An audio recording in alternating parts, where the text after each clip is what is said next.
Hello everyone, this is our third video for Happy Heart. I am going to be talking about some herbs and different things with emotions for your heart today. So I'm first going to explain the three different things that have been used for thousands of years in medicine and food. So the first one is herbs. You've probably heard of them before. Just so we're clear, herbs are fresh and dried leaves of plants.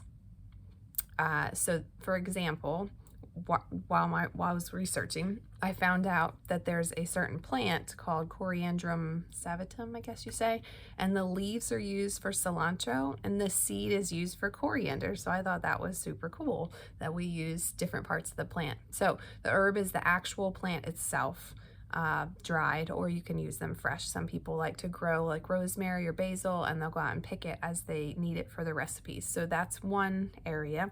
The second one is spices, and spices are flowers, roots, fruit, seeds, and bark of the plant. So they use, like I just said, the seed for the coriander. So that's the difference there.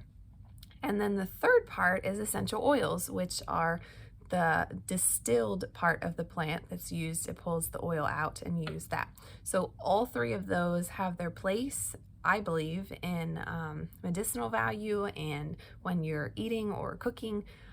So it just kind of takes some experience and some knowledge on when to use which kind, because there's different times where one's better than the other. We use essential oils probably the most. We do have different spices and herbs that we use occasionally, but essential oils is really our first love, I guess you could say. So some herbs, other herbs that are good for the heart are hibiscus. Really be considered a spice if you look at the spice definition, but everybody has different definitions, I suppose. Hibiscus is good for lowering your blood pressure. Hawthorn leaves and berries are good for helping blood flow, and protecting your heart during exercise. So if you are really into exercising, you might want to check out hawthorn, the hawthorn plant. And then there's a certain kind of tea. I never know if I'm saying this right. It's Rooibos. I always say rooibos tea, but that could be totally wrong. And that is good for lowering your blood pressure, decreasing inflammation, and cholesterol. So if you want more information on herbs and essential oils that are good for the heart, you can just drop a little heart down in the comments and I will send you information for that group. I did want to mention just a few essential oils that are also good for the heart. Orange is a citrus oil and it's really good for the heart. Cypress helps with circulation, so obviously that's important. And then thyme and valerian were also noted as essential oils that can help your heart.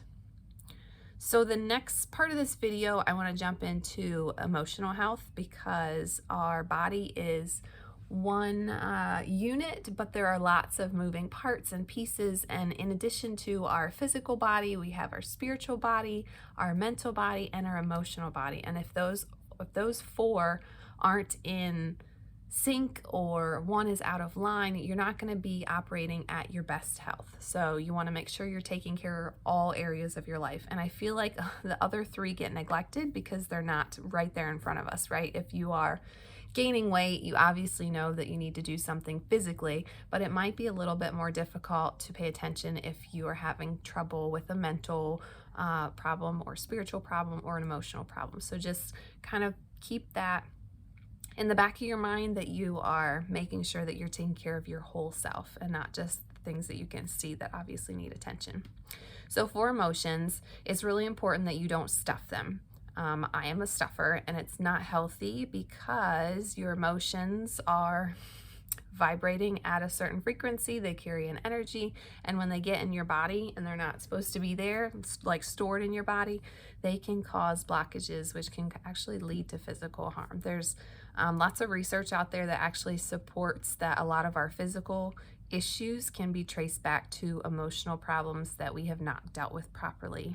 So if you don't already see a counselor, I would definitely recommend checking out a counselor, just having someone to talk through things. They're trained, they won't go too deep, and they can help you work through some things in a healthy way. Instead of stuffing your emotions, make sure you are releasing them, whether that is writing them down in a journal, venting to a friend, speaking your feelings out loud. I have small children, so I like to model for them. We don't hit when we're angry, but it's okay to say, I'm angry, and you're really allowing them to express themselves in a healthy way that's not harming themselves or someone else. Make sure that you give yourself the grace to cry when you need to. Sometimes you just need to let those emotions out in the form of tears, because life is hard, right? And relationships are definitely not easy. So we all have emotions that we need to let go of, and we just need to do it in a healthy way so they don't become part of us, and you don't want to give a seed to bitterness or anger or anything like that. You also want to make sure you're watching your thoughts, and you want to take your negative thoughts captive. So that's getting into the mental health, okay? Our thoughts are very important because they also carry a vibrational energy. And if you're constantly thinking negative things about yourself or your future, then your body is going to manifest that, because it's like the self-fulfilling prophecy. If you think it enough, your body is going to accept it as truth. Your brain doesn't understand a lie. It's going to make it happen. If you're thinking about it, it's going to make that true. Your thoughts lead to feelings, your feelings lead to actions, and your actions lead to habits. So you've got to make sure that you are taking those thoughts captive. And it may seem a little silly at first when you start, but once you get really good at acknowledging that the thought is not what you want, and you replace it with something in a more positive note, it will be a lot easier the more you do it. So I hope that was helpful. I hope you got some value from this video.